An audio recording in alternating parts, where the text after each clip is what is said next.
किरण बगाडे, Maharashtra Republican पक्षाचा सातारा जिल्हाध्यक्ष,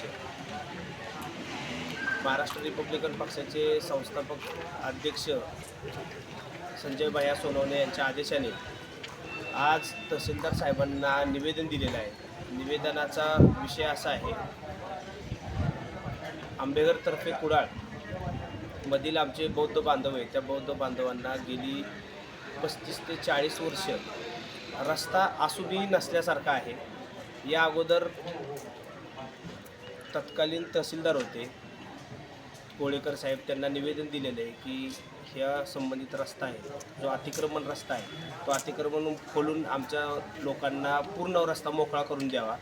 त्याच्यावर मोजणी विभागानं मोजणी करण्याचा प्रयत्न केला, मात्र संबंधित समोरची लोक जे अतिक्रमण केलेलं आहे ते जाणीवपूर्वक आमच्या समाजाच्या जातीय द्वेषापोटी ते मोजणीला विरोध करत आहेत आणि तो विरोध झाल्यामुळं ती सदर मोजणी होऊ शकत नाही आणि होऊ शकत नसल्यामुळं आमच्या लोकांनी अजून किती दिवस पारतंत्र्यात राहायचं, हा माझा तहसीलदार साहेबांना प्रश्न आहे। मी तहसीलदार साहेबांना निवेदन दिलेलं आहे, मी मोजणीच्या अधिकाऱ्यांना निवेदन दिलेलं आहे।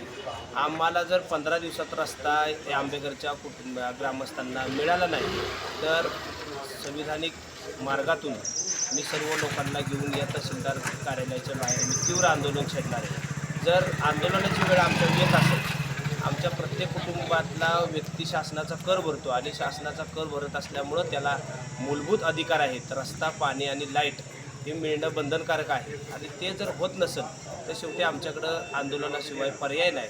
त्यामुळं तहसीलदारांनी हा विषय, मोजणी अधिकाऱ्यांनी हा विषय गांभीर्याने घ्यावा आणि सदर रस्त्यामध्ये जे अतिक्रमण आहे ते अतिक्रमण तात्काळ हटकावं आणि आम्हाला जो काही शासनाच्या दप्तरी 9 ते 10 फुटाची नोंद आहे त्या नोंदीप्रमाणे आम्हाला आमचा रस्ता मोजणी रितसर करून आम्हाला रस्ता मोकळा करून द्यावा, अन्यथा आम्ही महाराष्ट्र रिपब्लिकन पक्षाच्या वतीने आणि आंबेघरच्या ग्रामस्थांच्या वतीने आम्ही आंदोलन छेडणार आहे, एवढंच इशारा देतो।